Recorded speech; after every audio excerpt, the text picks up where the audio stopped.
فما أوتيتم من شيء فمتاع الحياة الدنيا وما عند الله خير وأبقى للذين آمنوا وعلى ربهم يتوكلون.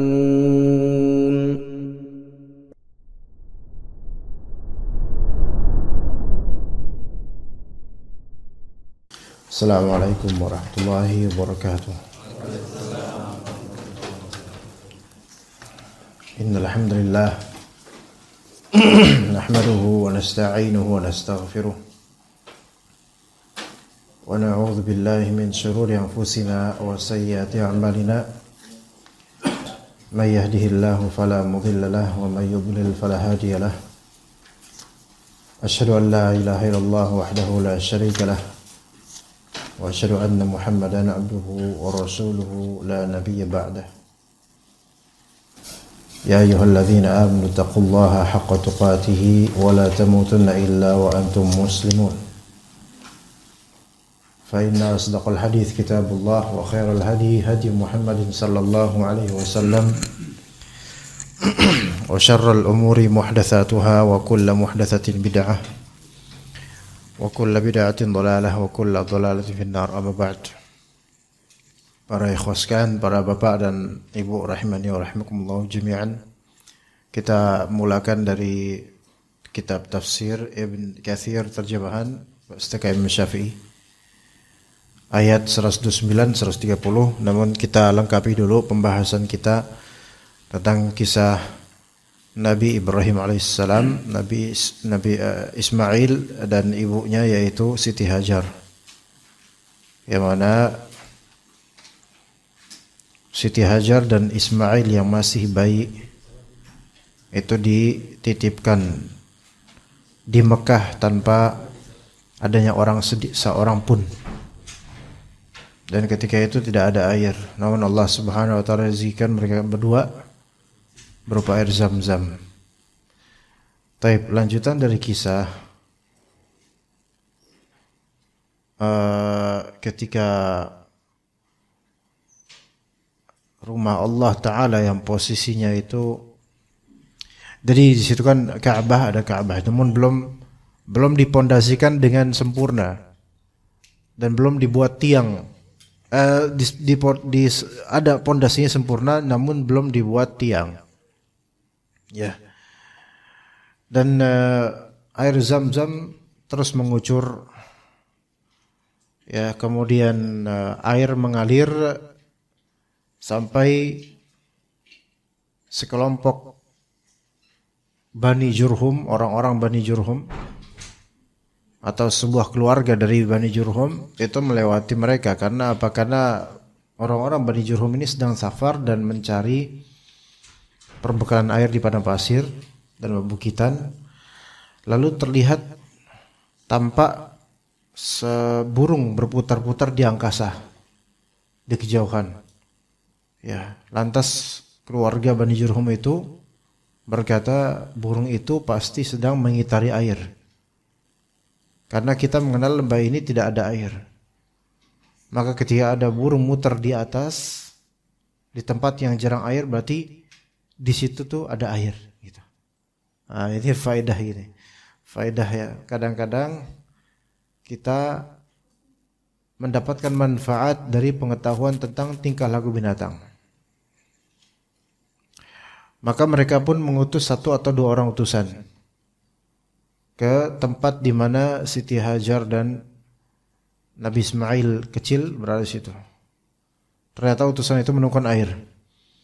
Lalu mereka kembali dan memberitahukan perihal air tersebut. Maka mereka pun mendatangi. Ini cerita dari Ibnu Abbas. Ya. Maka ibunya Ismail yaitu Siti Hajar ketika itu masih berada di sumber air itu. Mereka pun bertanya kepadanya, apakah engkau mengizinkan kami untuk singgah di sini? Maka kata Siti Hajar, ya, tetapi kalian tidak berhak atas air ini, yaitu air ini hak kuasa saya karena dengan izin Allah saya menemukan gitu kan. Maka mereka pun bilang, baiklah, oke. Ya, maka ibunya Nabi Ismail menerima mereka karena ia memerlukan teman. So, lihat di sini hikmah dari Allah Azza wa Jalla, ya.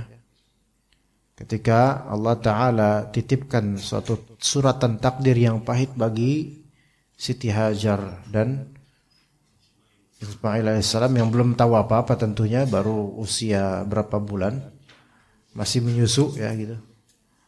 Itu yang yakin Siti Hajar Allah tidak akan menyanyiakan mereka, dan Allah tidak akan menyanyiakan mereka memang. Maka justru Allah tempatkan Siti Hajar di tempat yang aman, di tempat yang aman berkah, dan malah justru lebih afdol di situ dibandingkan tetap di Palestina. Akhirnya Allah utus dengan takdirnya, yaitu orang-orang Bani Jurhum. Apakah ada pikiran seperti itu sebelumnya? Enggak ada. Begitu pelajaran untuk diri kita, ya. Yang mana ujian hidup yang menyulitkan, seolah-olah zahirnya itu menyengsarakan, tetapi hikmah di balik itu yang tersirat akan terkuak dan tersurat pada waktunya. Justru kita bersyukur diuji seperti itu. Sekiranya tidak diuji seperti itu, mungkin keadaan kita sekarang lebih buruk.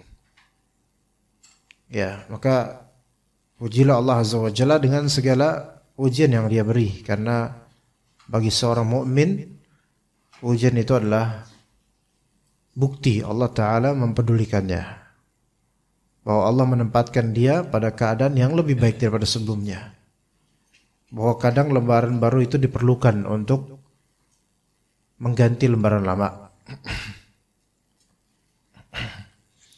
Maka selanjutnya mereka pun singgah di sana dan mengirimkan utusan kepada keluarga mereka, hingga keluarga yang dari suku asalnya itu datang dari kampung asalnya dan menetap di sana bersama mereka, sehingga berdirilah beberapa rumah.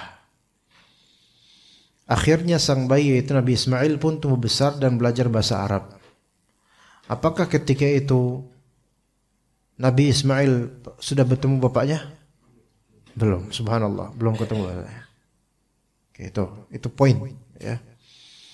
Ketika menginjak usia mereka yaitu Siti Hajar dan Nabi Ismail menjadi orang yang paling dihargai dan dikagumi ketika menginjak usia remaja. Ya, yaitu Nabi Ismail dihargai, dikagumi oleh orang-orang Bani Jurhum. Lihat pemulihan dari Allah dan juga efek dari doa Nabi Ibrahim alaihissalam, yaitu faj'al af'idatan minan nasi tahwi ilaihim. Ya Allah, jadikanlah hati-hati orang-orang condong kepada mereka, itu kepada Siti Hajar dan Nabi Ismail. Dan itu doa bertahun-tahun dulu. Kemudian berarti berapa belas tahun kemudian menginjak remaja, Allah Ta'ala realisasikan doa tersebut. Ini berarti pengkabulan doa itu enggak mesti harus nanti jam berikutnya atau pekan depan, enggak mesti. Allah Ta'ala punya cara untuk menjawab dan kapan yang tepat. Setelah dewasa, maksudnya berarti udah melewati remaja, mereka menikahkan Nabi Ismail dengan seorang wanita dari kalangan mereka. Dinikahkan dari kalangan mereka, itu seorang perempuan akhwat dari kalangan Bani Jurhum. Dinikahkan dengan Nabi Ismail yang dikagumi oleh mereka semua. Setelah itu Nabi Ibu Ismail meninggal dunia alaihissalam, yaitu Siti Hajar. Inilah perjalanan hidup, ya. Satu datang untuk menggantikan satu berikutnya, yaitu ibunya wafat. Dapat istri, ibunya wafat. Dunia seperti itu cuma. Kita dapat satu, yang lain hilang. Kita nggak bisa dapat semuanya, nggak bisa dapat semuanya, nggak bisa dapat semuanya. Dapat satu nikmat, ada satu yang kurang, mesti gitu. Kalau kita mau mencari yang sempurna, ada di surga Allah Azza wa Jalla. Dan berarti Nabi Ismail secara nasab ya sudah tidak ada yang bertemu dengannya. Baik bapaknya Nabi Ibrahim, nun jauh di sana. Dulu nggak ada WhatsApp, nggak ada koneksi apapun, hanya doa. Ya. Oke, tawakalnya orang dulu, tawakalnya bapak-bapak lebih dari tawakalnya kami yang masih muda. Ya. Ya. Nah, mereka menikahkan dengan seorang wanita, ibunya Ismail meninggal dunia. Setelah Ismail menikah, Nabi Ibrahim pun datang untuk mencari keluarga yang dulu ditinggalkannya. Masya Allah. Setelah udah dewasa baru Nabi Ibrahim datang. Ya, udah nggak ada. Udah menikah, nasional ibunya nggak ada.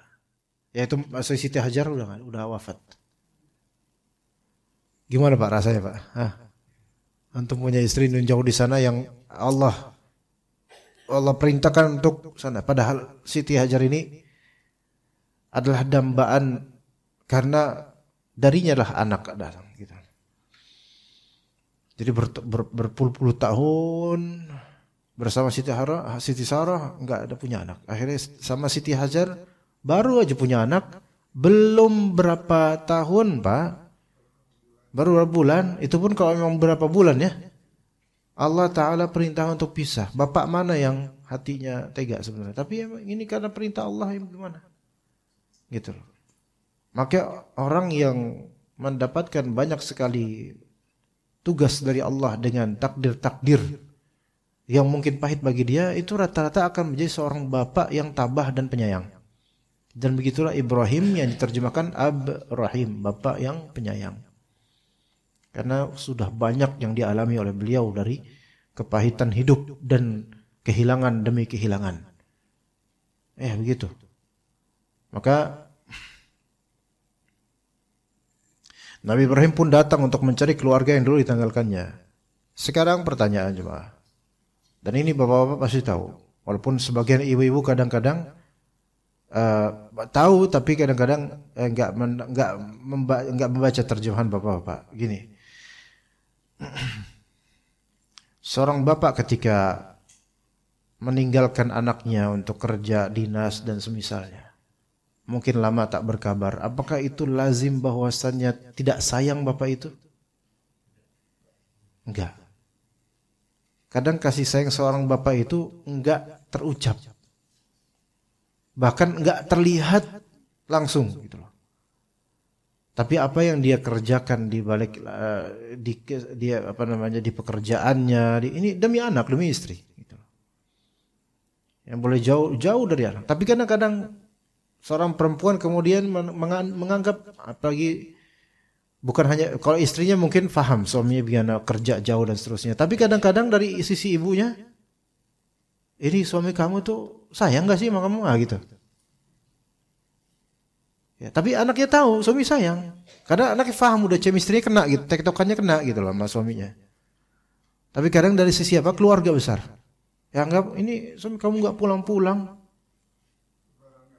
Lamaran enggak pulang, di KTP Hasan, di kenyataan Toyib. Gitu kan.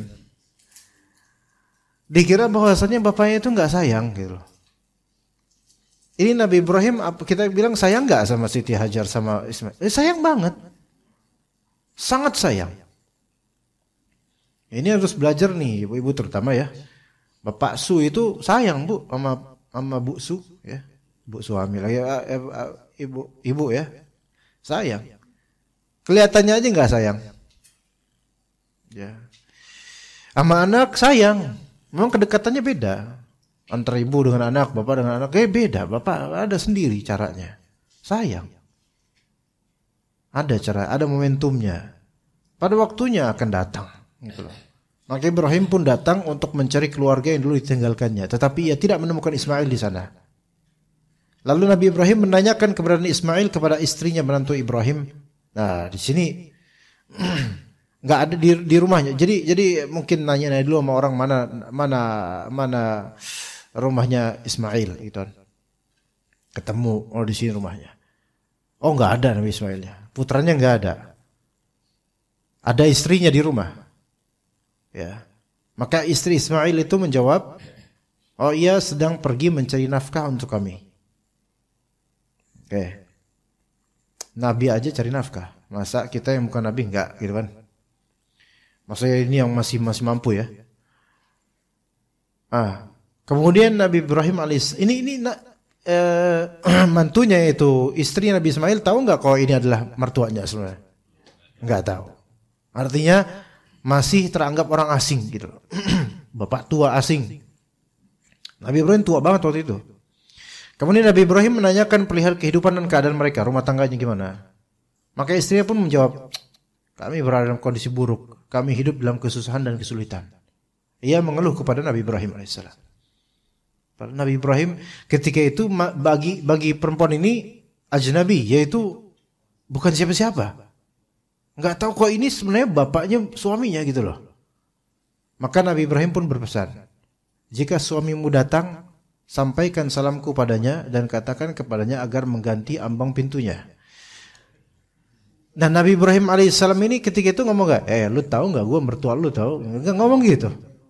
Enggak, biarin aja. Inilah seorang bapak kadang teka-tekinya seperti itu. Biarin, nggak tahu sekarang, ntar juga tahu. Lebih tepatnya nanti taunya lebih dalam gitu loh. Ya, dan ini udah belasan bahkan mungkin 20 tahun lebih tidak ketemu anaknya Nabi Ismail. Pasti udah ada perubahan antara Nabi Ismail ketika berusia berapa bulan dengan usia dewasa. Taib. Udah pergi pulang Nabi Ibrahim. Nabi Ibrahim masih tinggalnya Madinah. Bukan Pak. Palestina. Coba dari Palestina ke Mekah berapa? Naik Grab deh berapa tuh? Sesuai lokasi apa ya gitu kan? Nah, ini naik apa? Ya zahirnya jalan kaki. Ya kita nggak menetapkan sesuatu yang di luar logika kecuali kalau ada dalilnya. Jalan kaki. Jauh cuman pengen nyambangin anak yang sudah 20 tahun lebih tidak dikunjungi. Dan ketika mengunjungi nggak ada tuh anak. Dan terus balik lagi. Subhanallah, kalau bapak-bapak kita ini setelahnya minta ampun, telepon ping gitu kan. Kamu kenapa? Wah, bapak nungguin gitu. Tapi Masya Allah. Nah, Ismail pun datang alaihissalam. Seolah-olah ia merasakan sesuatu. Firasat. Orang soleh punya firasat. Kemudian bertanya, apa ada orang yang datang mengunjungimu? Maka kata istrinya, ya, kami tadi didatangi seorang yang sudah tua. Lihat coba di sini Nabi Ismail alaihissalam, ya Nabi betul, firasatnya kuat.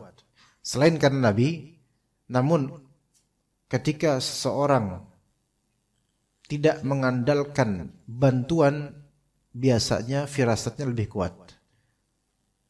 Begini, ketika orang berada pada keterbatasan, maka biasanya dia itu lebih kuat firasatnya. Dulu ada penyair ya jahiliyah atau kalau nggak salah yang buta, tapi dia itu bisa membuat syair tentang medan perang yang berkecamuk, seolah-olah itu terjadi dan seolah dia ngelihat, padahal dia buta sejak kecil atau sejak mudanya buta. Tapi dia mendeskripsikan peperangan yang berkecamuk seolah-olah kita itu yang berperang aja langsung nggak bisa mendeskripsikan peperangan seperti itu. Begitu.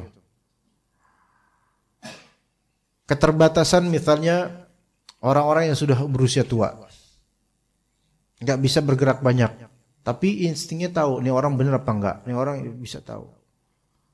Keterbatasan kadang-kadang membuat seseorang itu lebih mengeksploitasi apa yang ada pada dirinya dari kelebihan gitu. Nah, Nabi Ismail alaihissalam ketika itu nggak ada WhatsApp, nggak ada telepon, nggak ada kabar, nggak ada apa. Tetapi ada yang beda sedikit aja itu langsung ketahuan, gitu loh. Maka kerasa sini, ya ada yang datang tadi seorang yang sudah tua begini begitu gitu. Lalu orang tua itu menanyakan kepada kami mengenai kamu, wahai Ismail, wahai suamiku. Ya saya kasih tahu. Selain itu ia pun menanyakan ihwal kehidupan di sini, maka saya menjawab kita ini dalam kesulitan, susah hidup. Maka kemudian Nabi Ismail nanya, apakah dia berpesan sesuatu padamu? Maka istri menjawab, ia nitip salam padamu dan nyuruh kamu untuk ganti ambang pintu rumahmu. Itu. Ya. Perempuan di sini peka gak akan itu? Ya nggak peka. Ya wajar, namanya orang nggak tahu kok itu mertuanya. Ya. Makanya Ismail pun berujar, ia adalah ayahku. Ia menyuruhku untuk menceraikanmu. Karena itu kembalilah engkau kepada keluargamu. Langsung diceraiin. Maka Ismail pun menceraikannya lalu mengawini wanita lain dari Bani Jurhum. Oke. Ini pelajarannya banyak ya, di antaranya. Mungkin kita bertanya, kok semudah itu menceraikan gitu kan? Apakah seorang bapaknya seorang suami ya, itu berhak untuk menyatakan hal seperti ini gitu loh. Sudah baik dengan bahasa kiasan atau bahasa langsung gitu. Berhak atau tidak. Itu dilihat dari bagaimana istrinya atau mantunya ini bagaimana. Gitu. Dan itu yang pertama. Dan yang kedua dilihat dari posisi anaknya, seorang suami yang dalam kondisi seperti apa, atau jabatan, atau dari segi agama posisinya apa. Nabi Ibrahim ini menyatakan begini bukan tanpa alasan. Bukan tanpa alasan, memiliki alasan dan prinsip yang besar. Kita komparasikan coba. Istrinya Nabi Ismail itu cuman cerita, saya tuh hidup di sini, aduh susah, itu kan? Oke. Nah, coba istri pertama Nabi Ibrahim gimana? Siti Sarah. Waktu ngejar-ngejar Siti Hajar, gara-gara cemburu Siti Hajar lahiran, Siti Sarah sampai berazam untuk mencincang Siti Sarah. Oke.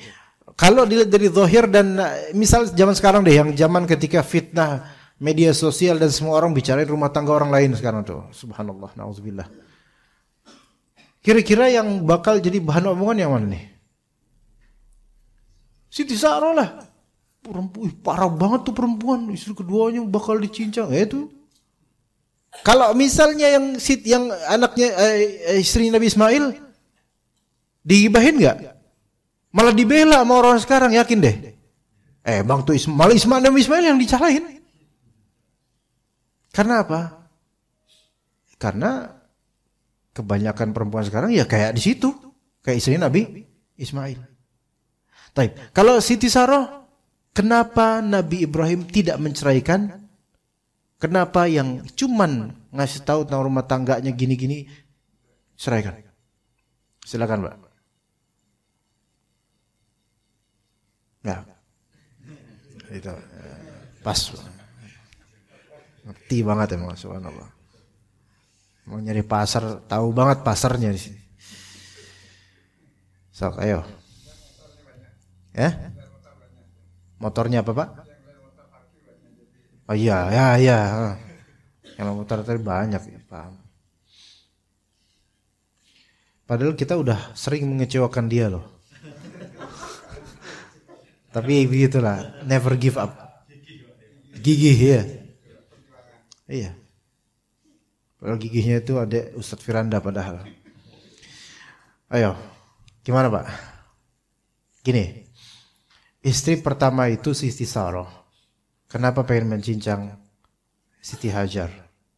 Faktor cemburu normal mau kewanitaan. Ya, faktor cemburu normal kewanitaan yang memang mau melakukan itu, tapi perempuan kerap kali nggak bakal jadi melakukan itu, nggak bakal tega, walaupun sudah pakai pisau, petantang menenteng, nggak bakal, karena perempuan ujung-ujungnya cakar, sama jambak. Beda sama laki-laki, Pak. Antum jarang lihat kasus perempuan menikam perempuan lain, jarang. Paling banter tuh jambak, cakar, walaupun antar istri. Nah, itu satu. Perbedaannya dengan yang ini masalah serius. Ya, ini masalah serius karena membongkar kekurangan suaminya. Itu ternyata itu lebih serius dibandingkan yang ini. Karena membongkar suaminya itu sesuatu yang lezat. Menjadi fakihatul lisan, menjadi buah lisan gitu loh. Ya. Nah, istri ya, dan ini yang pertama ya. Ini bukan hanya membongkar saja, ini akan banyak ikutannya seperti membongkarnya di depan orang yang asing baginya. Ini keterlaluan, Pak. Kalau membongkarnya di depan ibunya atau itu ya itu nggak boleh, tetap nggak boleh. Cuman ini sama orang yang dia nggak tahu siapa, tapi berani untuk ngucapin saya mah susah di sini mah gitu. Ya, ini istri yang buruk, gitu loh. Nggak kenal cerita. Kalau sekarang ibaratnya nulis di media sosial tentang kesulitan rumah tangganya, itu termasuk tuh. Itu ya. Atau kekesalan pada suami ditaruh di media sosial, termasuk ini, termasuk. Bahkan lebih buruk lagi. Karena istrinya atau mantan istrinya Nabi Ismail itu ke satu orang doang nih ngomong gini. Kalau sekarang banyak orang perempuan di media sosial. Siapa yang baca siapa? Banyak. Itu. Kemudian yang kedua, Nabi Ibrahim alaihissalam tidak menceraikan Siti Sarah karena beliau tahu Siti Sarah lah yang berjasa untuk mendatangkan siapa? Siti Hajar. Maka dia tidak akan menebang Siti Sarah yang mana berjasa sekali demi Siti Hajar. Nggak bisa. Pertahankan dua-duanya. Dan itulah laki-laki yang sebenarnya ingin terus bertahan. Walaupun pahit, bertahan. Beda dengan perempuan kadang-kadang minta, udah pisah aja, pisah, pisah. Emang apaan dipisah-pisah? Mau segampang itu apa pisah? La haula wala quwwata illa billah. Kenapa yang ini kok malah kelihatannya ringan tapi disuruh pisah? Ini posisi Sarah, posisi yang berjasa. Posisi Ismail, posisi seorang nabi punya istri seperti ini tidak layak. Tidak layak. Ya, Nabi Ibrahim itu senior lah, udah punya istri gitu, udah punya istri dua, udah lama beristri, jadi paham rumah tangga. Anakku ini nggak layak punya istri seperti ini. Karena anakku seorang nabi, keturunannya nabi, maka nggak layak punya istri seperti ini karena akan hancur nanti namanya. Hancurnya seorang pendakwah namanya gara-gara istri itu sangat fatal sebenarnya. Musibah. Tapi ketika Allah menjaga seorang pendakwah atau nabi, maka Allah akan menyingkirkan satu sama lain. Akan Allah singkirkan. Dan Allah jaga insyaallah kalau ikhlas dai tersebut atau masih memiliki kebaikan yang layak. Begitu. Akan disingkirkan. Maka dengan cara ini tersingkir itu istrinya Nabi Ismail alaihissalam. Maka penting di sini pelajaran ya. Punya istri yang bawel tapi cuman ke suami doang itu masih oke, Pak. Supaya punya suami yang dablek tapi ke istri doang itu masih oke. Tapi sekarang kalau punya pasangan yang urusan rumah tangga dan kesulitannya itu mudah dibeberkan ke khalayak ramai, apalagi naudzubillah min dzalik, maka ini rusak, enggak layak, khalas, lepas, lebih afdal. Ya, karena tidaklah ada hari melainkan aib itu bertambah baginya. Dan berita-berita itu akan bertambah. Apalagi mengisahkannya ke orang yang relatif tidak dikenal olehnya. Ini menunjukkan bocornya ia dan ini akan menghancurkan dakwah. Nah, itu penting. Adapun masalah Nabi Ibrahim alaihissalam dengan Siti Sarah, emosi wanita dengan bocornya lidah wanita lebih buruk bocornya lidah wanita. Kalau emosi saja tapi tidak keluar, itu hanya di rumah saja maksudnya, itu alhamdulillah masih dijaga. Maksudnya hanya di lingkup rumah tangga aja gitu loh. Ya begitu cuma. Dan ini menunjukkan bahwasanya dalam berpoligami itu ada saja cetusan, letusan, prahara itu ada. Namun laki-laki yang benar tetap mempertahankan selama bukan suatu kesyirikan atau semisalnya. Tetap. Ya, begitu. Ya. Itu belajar dari Nabi Ibrahim alaihissalam dan juga Siti Sarah. Ini Siti Sarah yang langgeng. Dan Siti Sarah belum punya anak. Namun dengan keridhaan hatinya, akhirnya malah dia menawarkan. Malah dia memberikan budak yaitu Siti Hajar kepada Nabi Ibrahim untuk dinikahi dan kemudian beranak darinya. Dan begitulah perempuan. Dia yang memberi, dia yang ngasih, dia yang kasih solusi, dia yang emosi kemudian ketika solusi itu terdapatkan. Itu perempuan, itu dimaklumi. Wajar, jangan dia apa-apain, udah biarin. Kalau mau cincang, insya Allah nggak bakal cincang, insya Allah. Ya. Kalau mau cincang, nggak bakal, insya Allah nggak bakal terjadi. Baik cincang, babat, paru, itu nggak bakal. Ya orang Padang langsung, disebut di kita nih gitu. Itu seperti itu. Dan insya Allah langgeng kalau sabar, kecuali kalau ada orang ketiga atau faktor lain dari keluarga yang menghasut, maka itu susah. Karena setan itu menjadi yang ketiga selalu. Setan itu selalu menjadi yang ketiga, ya, untuk merusak 1 dan 2. Begitu. Tapi Nabi Ibrahim alaihissalam tidak terusakkan dengan itu. Lalu gimana dengan posisi Nabi Ibrahim yang orang ketiga terhadap Nabi Ismail dan istrinya? Ini bukan masalah orang ketiga. Ini lebih dipertimbangkan maslahat dan madarat ke depannya. Makanya ya para bapak, para ibu, kalau nanti anak-anak kita laki-laki seorang pendakwah, juru dakwah, itu ya minta istikharah pada Allah supaya dapat mantu yang perempuan yang tidak mudah berkeluh kesah keluar. Ya, karena keluh kesah keluar istri seorang dai itu akan menjadi konsumsi yang bergizi bagi syaitan. Sangat buruk, karena yang rusak itu bukan hanya rumah tangga, dakwahnya juga bisa rusak. Ya, semoga Allah Ta'ala menjaga dakwah sunnah. Dan kalau misalnya antum atau siapapun dari kita, dan Anda juga pernah mendengar atau apa, dai begini, dai begitu, mungkin gara-gara istrinya membocorkan ke fulan atau itu, deny, tolak kabar itu. Saya nggak butuh kabar seperti ini. Wallahi kita itu nggak perlu kita mengetahui aib tetangga kita aja, nggak perlu, apalagi guru kita, nggak perlu. Kalau itu urusan dia sama Allah atau urusan dia sama keluarganya. Deny, tolak. Ibu-ibu juga gitu, bertakwalah pada Allah. Kalau ada kasus seorang dai, ustadz atau ikhwan rumah tangganya, itu udah nggak usah diurusin. Jangan ikutin tren di sekarang lah, kalau keterbillah. Adanya perceraian ini, perselingkuhan ini, KDRT ini, dan ini sekarang ini. Alhamdulillah, ini orang-orang tuh kayak mereka ini yang komentar kan rata-rata orang susah.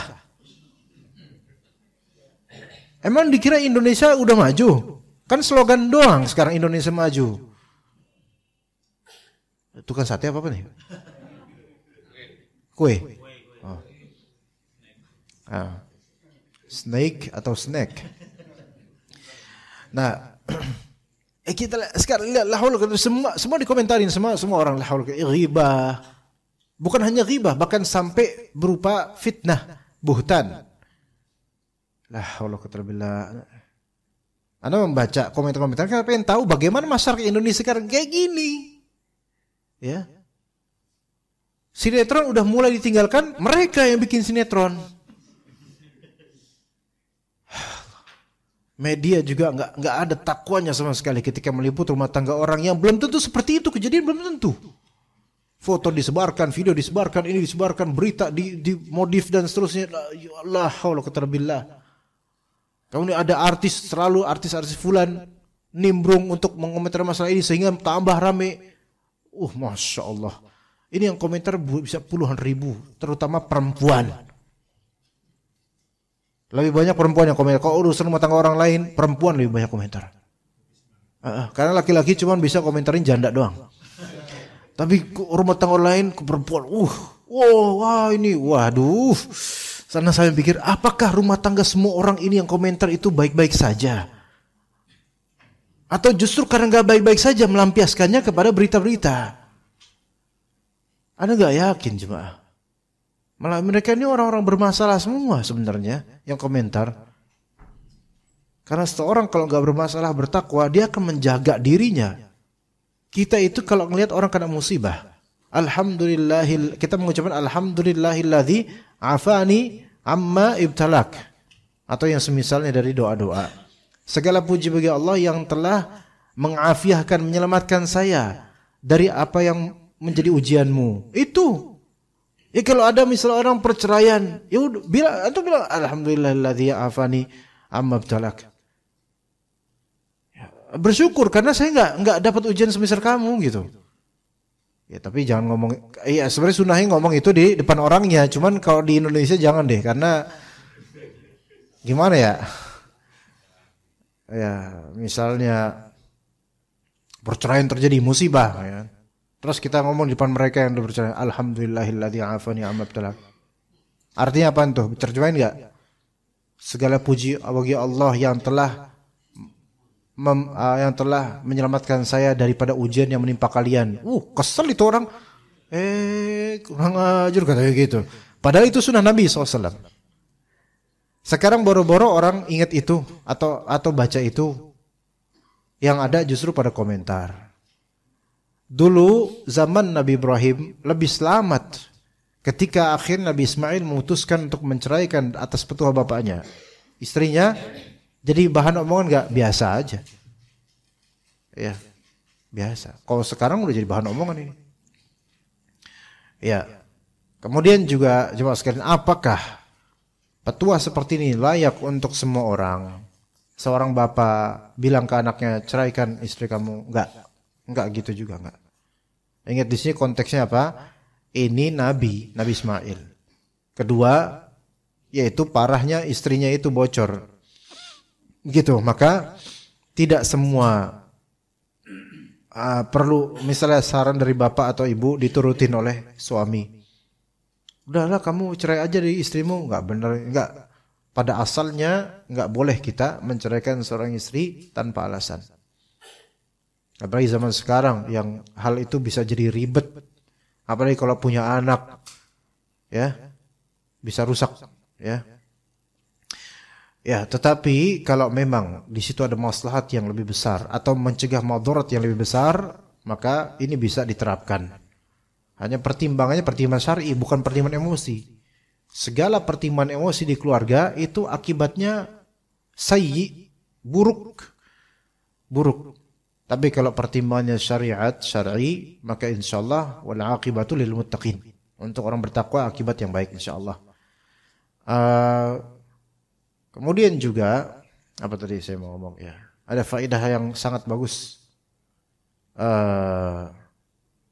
Coba apa faedahnya Pak Jemaah? Anda juga lupa. Tercuri atau hilang dari pikirannya. Tadi ada tuh.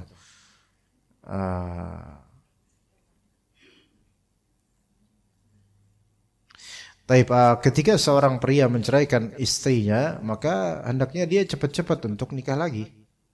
Ini seperti itu ya. Jadi jangan lama.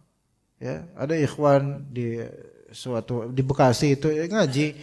Saya baru cerai Ustaz, ke teman-teman saya itu pengen saya cepat-cepat nikah lagi, tapi saya mau memperbaiki diri. Ya, itu mah enggak baik-baik kalau enggak nikah. Masa menduda terus? Kecuali kalau udah tua mungkin, tapi kalau masih usia kayak gini produktif, udah cepat nikah. Antum gimana nanti nyalurinnya gitu loh. Ya begitu. Ya karena beliau sudah datang maka kita cukup sampai sini insyaallah. Gimana dagangan antum akhi? Alhamdulillah ala kulli hal atau alhamdulillah doang nih? Apapun itu kebaikan buat antum insyaallah. Berkah antum berdagang. Taib, kemudian Ibrahim alaihissalam tidak mengunjungi mereka selama beberapa waktu. Setelah udah selesai nih, udah pisah sama istrinya Nabi Ismail, kemudian nikah lagi. Nabi Ibrahim tidak mengunjungi mereka selama beberapa waktu. Suatu ketika Nabi Ibrahim mendatangi kembali, namun ia tidak lagi mendapati Nabi Ismail. Kemudian ia menemui istrinya dan menanyakan perihal keadaan Nabi Ismail. Maka istrinya pun menjawab, "Oh, suami saya sedang pergi mencari nafkah untuk kami." Ini berarti Nabi Ismail nikah 2 kali tanpa wali. Memang nikah laki-laki nggak ada wali, nggak apa-apa. Kalau perempuan harus ada wali. Ya, makanya laki-laki dinas di luar kota nikah lagi, ya udah nggak apa-apa, sah nikahnya. Ya, ini nggak apa-apa dalam artian fikih ya. Boleh. Landum kan dinas dagang Jati Bening 1, Jati Warna 1, Jati Makmur 1. Iya. Tapi kalau anda lihat antum kayak nggak bakal deh. Maka kemudian Nabi Ibrahim alaihissalam bertanya kepada istri barunya itu, dan istri barunya ini nggak tahu juga kalau itu adalah mertuanya, gitu. Bagaimana keadaan dan kehidupan kalian, gitu. Tanya Ibrahim. Istri Nabi Ismail berkata, kami baik-baik saja dan berkecukupan. Seraya memuji dan bersyukur kepada Allah. Begitu. Ya. Ini tinggal Pak Ade aja nih belum datang nih. Pak Ade datang Anda selesai, beneran. Pak Ade datang Anda selesai. Kemudian Nabi Ibrahim berkata, kalian makan apa? Apa yang kalian makan? Istri Nabi Ismail menjawab, kami makan daging. Apa yang kalian minum? Istri menjawab, air biasa. Nabi Ibrahim berkata, ya Allah berkatilah mereka pada daging dan air. Berkatilah makanan-makanan mereka ini. Wah, itu kalau orang tua dari doa udah gitu kan ya? Ya Pak ya? Gitu. Kalau sekarang banyak orang tua muda sekarang kalau dari doa TikTok, bukan doa malah TikTok, joget salam 2 jari atau apalah gitu. Sampai anak-anak diajarin joget TikTok oleh orang tuanya. Ini gimana? Ridho model apa seperti ini? Ridhonya orang tua pada anak tuh doa kepada Allah supaya berkah itu anak. Coba Pak, terakhir kali kita didoakan orang tua supaya berkah kapan Pak? Gitu. Ya. Selanjutnya Nabi SAW bersabda, pada saat itu mereka belum mempunyai makanan berupa biji-bijian. Seandainya mereka memilikinya, niscaya Ibrahim akan mendoakannya supaya mereka diberikan berkah pada biji-bijian itu. Ada faedah di sini. Kita itu sebagai orang tua, kalau punya anak berkeluarga dan seterusnya, kita doain berkah. Segala rincinya pun kita minta berkah pada Allah untuk anak-anak kita. Gitu. Anak kita mungkin akan dengar dan akan seneng gitu loh didoain orang tua. Ya Allah berkatilah ininya apa nih, sampai sendalnya, berkatin perjalanannya, berkatin motornya, berkatin bukunya, berkatin ini. Itu kan orang tua kita berentet itu kalau doa itu lama gitu. Pas kita udah mau pulang ke rumah, udah mau pergi dari rumah orang tua, itu Allah, lama banget tuh orang tua zaman dulu kalau doa tuh lama itu. Ya. Sampai kita cuma amin-aminin doang lah. Tapi itu kasih sayangnya seperti itu. Dan semoga di sini juga kita seperti itu pada anak-anak kita insyaallah. Kemudian untuk di luar Mekah tidak ada seorang pun yang sanggup hanya mengkonsumsi kedua jenis makanan itu saja. Taib. Maka Nabi Ibrahim berpesan kepada istri Nabi Ismail yang baru ini. Jika suamimu datang, sampaikan salamku kepadanya dan suruh ia untuk memperkokoh ambang pintunya. Beda. Maka ketika Nabi Ismail datang pulang, kayak gitu lagi. Kayaknya ada orang yang datang nih. Siapa ya? Ya ada orang tua berpenampilan sangat bagus. Ya ada orang tua yang berpenampilan sangat bagus. Itu muji siapa? Mertua sendiri muji Nabi Ibrahim. Padahal dia nggak tahu itu mertua. Tapi bagus dia, sangat bagus. Coba ketika tadi istri pertamanya Nabi Ismail, sekarang chemistry beda banget loh. Kebawa banget, positif banget gitu. Gitu. Beda. Saya memuji Nabi Ibrahim, memuji mertuanya, dia nggak tahu itu mertua. Dan dia menanyakan kepadaku perihal dirimu, lalu ku beritahukan. Setelah itu ia menanyakan perihal kehidupan kita, maka ku jawab kita baik-baik saja. Lalu Nabi Ismail nanya, apakah ia berpesan sesuatu hal kepadamu? Maka istri menjawab, iya. Ia sampaikan salam kepadamu dan menyuruhmu agar memperkokoh ambang pintu rumahmu. Maka Nabi Ismail berkata, itu adalah ayah saya. Itu mertuamu itu. Engkaulah ambang pintu yang dimaksud. Masya Allah. Ya, gitu. Ya, jadi nanti antum panggil istri antum ambang. Bingung dia. Bingung. Ya. Maka ia menyuruhku untuk tetap hidup rukun bersamamu. Begitu. Lihat ridho orang tua. Kalau orang tua yang soleh ridho, ini jadi seperti ini. Tapi kalau orang tuanya nggak soleh ya biasanya nggak seperti ini gitu kan, nggak ada ibrah darinya gitu.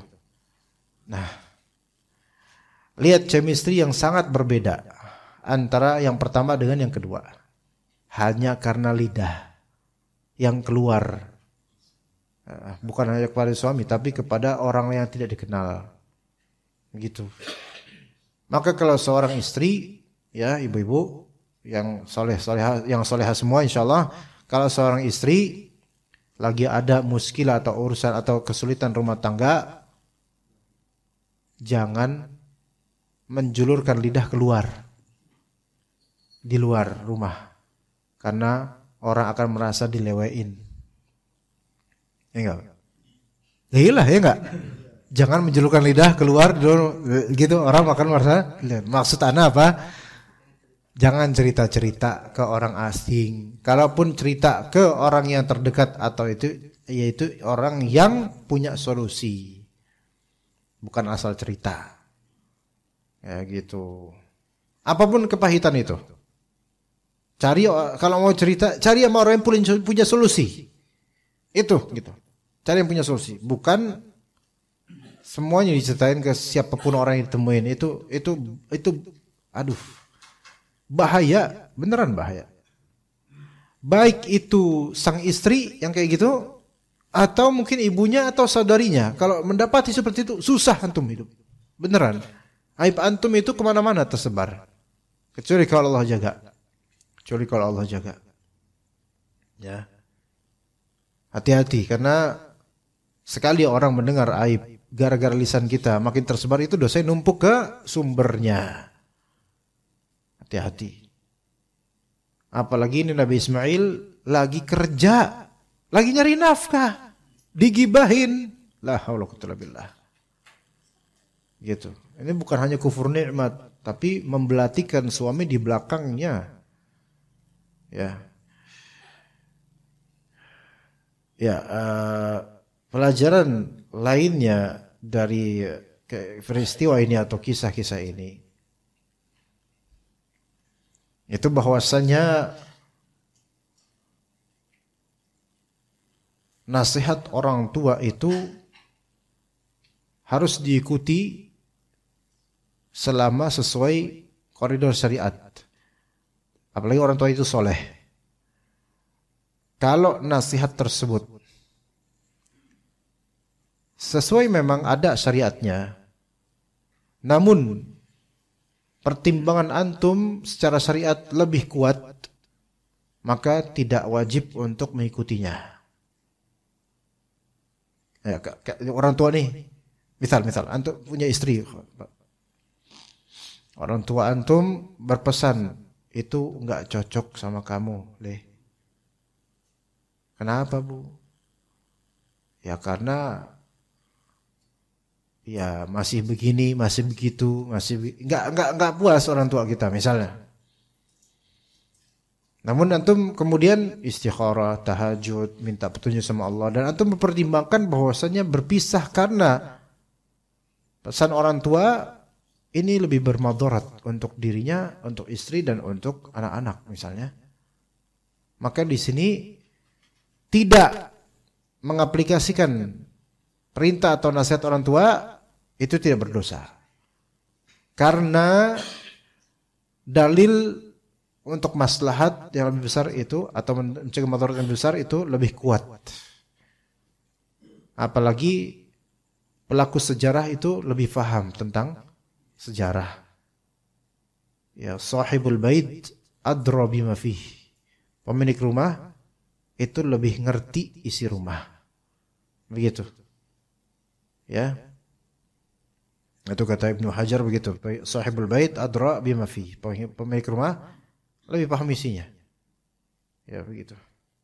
Baik, kemudian Nabi Ibrahim meninggalkan mereka lagi selama berapa waktu. Jadi 2 kali Nabi Ibrahim ke sana enggak ketemu Nabi Ismail. Ketemu istri-istrinya. Nah, setelah itu datang lagi kembali suatu saat. Sedang Nabi Ismail tengah meraut anak panah di bawah pohon besar dekat sumur Zam-Zam. Ketemu ini baru nih, Masya Allah. Ketika melihatnya, Ismail bangkit hingga keduanya melakukan apa yang biasa dilakukan oleh anak dengan ayah dan ayah dengan anak bertemu, yaitu pelukan. Masya Allah. Ini berapa tahun, Pak? Ya, kalau sekarang udah drama banget itu. Ismail Ibrahim, enggak masa Ibrahim, Bapak gitu kan. Loh, kok kamu tahu? Kan udah 20 tahun gak ketemu gitu kan. Tapi yang namanya para nabi kan dapat wahyu. Ya bisa aja udah tergambar nama bapaknya kayak gimana tergambar, anaknya kayak gimana tergambar. Namanya wahyu mungkin aja. Maka kemudian coba Nabi Ibrahim datang ke sana ketemu anaknya boro-boro cengkrama apa terus diajak makan bareng di apa gitu. Enggak itu sekarang itu. Hah? Pak Ade. Berapa?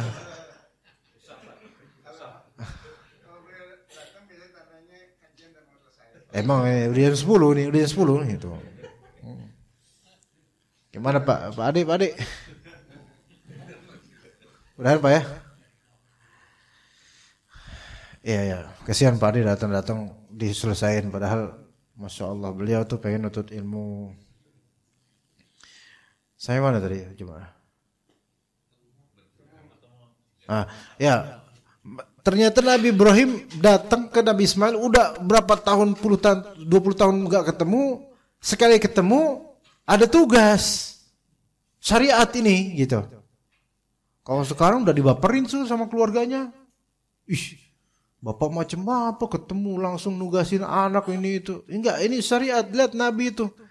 Kalau udah perintah Allah, wahai Ismail sesungguhnya Allah memerintahkan sesuatu kepadaku.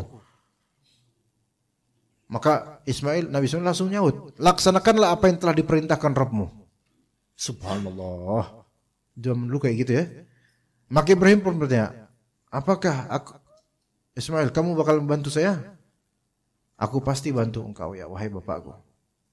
Nabi Ibrahim bertutur, sesungguhnya Allah menyuruhku untuk membangun sebuah rumah di sini. Seraya menunjuk ke anak bukit kecil yang lebih tinggi dari sekelilingnya.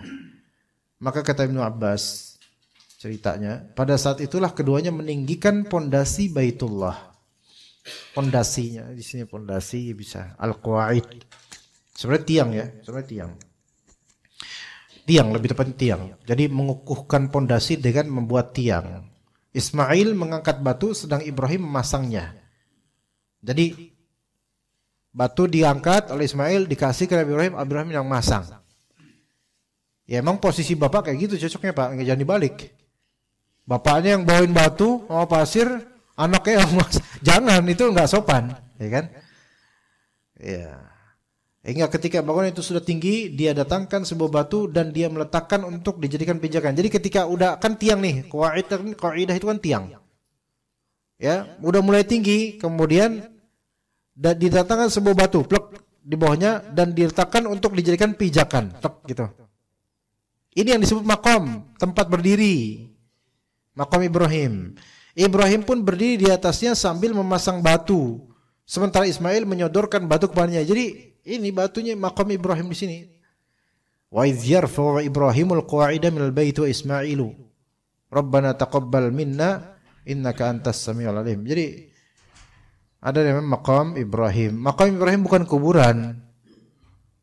Iya, makom bisa artinya kuburan, makanul qiyam, tempat berdiam diri, iya kuburan itu. Tapi makom di sini makanul qiyam, makom kuburan yaitu makanul iqamah. Tempat untuk bermukim, yaitu mukim di alam barzakh. Ya, kuburan atau mukim di kematian. Kalau misalnya tempat berdiri makanul qiyam, maudhi'ul qiyam. Ya begitu. Maka Aisyah radhiyallahu anha istri Rasulullah dari Aisyah radhiyallahu anha Rasulullah SAW pernah bersabda, alam tara anna qaumaka hina banawul bait iqtasaru an qawaidil Ibrahim. Tidakkah engkau menyaksikan bahwa kaummu ketika membangun Baitullah telah mengurangi pondasi bangunan Nabi Ibrahim? Lalu Aisyah bertanya, ya Rasulullah, apakah engkau tidak mengembalikannya ke pondasi yang dibangun oleh Ibrahim? Maka Rasulullah menjawab, seandainya kaummu itu bukan orang-orang yang baru saja melepaskan kekafirannya, maka pasti aku akan lakukan. Kata Abdullah bin Umar, jika benar Aisyah mendengar itu langsung dari Rasulullah, tentu aku tidak melihat Rasulullah meninggalkan menyentuh dua rukun yang berada setelah hijr. Hanya saja bangunan Ka'bah tidak sempurna menurut asas bangunan Ibrahim alaihissalam. Nah di sini berarti memang ada beberapa sedikit perubahan. Ala kulli hal sekarang pun bahkan makam Ibrahim itu berubah posisinya. Yang mana itu udah nggak ada ke tembok Ka'bah lagi. Jauh karena untuk mempermudah orang-orang tawaf gitu loh. Kalau didekatkan itu yang tawaf sekarang banyak orang, jadi susah gitu. Dan itu pun sekarang makam Ibrahim dikultuskan sehingga orang-orang pada selfie, pada mencium. Itu dicium kan ada tuh, diciumin itu. Itu dalam 1 jam itu banyak mulut-mulut nempel di situ. Dan rata-rata mulut laki-laki, antum cium situ sama nyium mulut orang Afrika tempel di situ tuh. Pas ini, gimana makam Ibrahim, harum gak? Bacin, bau bacin. Gitu. Diciumin sama orang-orang, nggak boleh bertabaruk di tempat, nggak ada syariatnya tabaruk. Tapi kalau sholat di belakang makam Ibrahim itu memang ada syariatnya setelah tawaf, betul. Dan itu pun kondisional, nggak plek-plek di belakang makam Ibrahim arahnya nggak plek gitu, karena kadang biasa penuh. Kita nggak dapat jatah di area yang searah dengan itu. Sonoan nggak apa-apa, penting niatin aja sholat setelah tawaf, ya gitu. Ya. Begitu jemaah sekalian rahimakumullah. Itu kaitannya dengan ayat 128 sebenarnya. Ada ayat 129. Rabbana waj'alna muslimaini laka wa min dzurriyyatina ummatan muslimatan wa arina manasikana wa tub 'alaina innaka antat tawwabur rahim. Jadi doa mereka ini. Ini ayat ke berapa tadi? 128 ya. 129 berapa itu? 129 kaif? Rabbana waj'alna muslimaini gitu. Itu di 129 itu. Rabbana wab'ats fihim rasulan minhum yatlu 'alaihim ayatika wa yuzakkihim wa yu'allimuhumul kitaba wal hikmah. Gitu. Enggak, terakhirnya wa yuzakkihim innaka antal azizul hakim. Ya, jadi itu doa-doa Nabi Ibrahim alaihissalam setelah membangun pondasi itu. Ya Rabbana wab'ats fihim rasulan minhum yatlu 'alaihim ayatika. Ya Allah, utuslah untuk mereka seorang rasul. Ini keturunan Nabi Ismail. Seorang rasul, rasulan minhum, satu rasul saja dari kalangan mereka Arab, yang yatlu 'alaihim ayatika, yang akan membacakan kepada mereka ayat-ayatmu, wa yu'allimuhumul kitab, mengajarkan kepada mereka Alkitab dan mengajarkan al-hikmah. Al-hikmah di sini akhirnya maksudnya sunnah. Wa yuzakkihim, serta menyucikan mereka, membersihkan mereka dari kesyirikan. Innaka antal azizul hakim, sesungguhnya engkaulah yang maha perkasa lagi maha bijaksana. Kapan terrealisasi jawaban doanya? Kapan? Ratusan tahun, bahkan mungkin 1000 tahun lebih atau enggak tahu berapa. Ribuan tahun. Baru kemudian Nabi Muhammad SAW.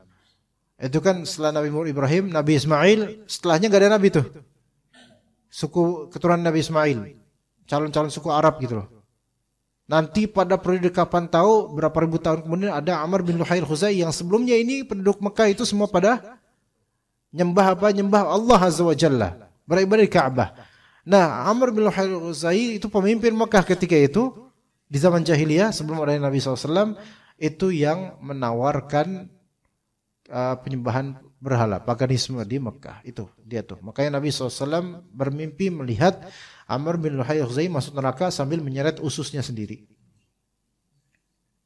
Gitu. Ya. Dan ususnya di sini disebut qusab atau qasab, yang itu seperti tanaman yang beruas, yaitu tebu.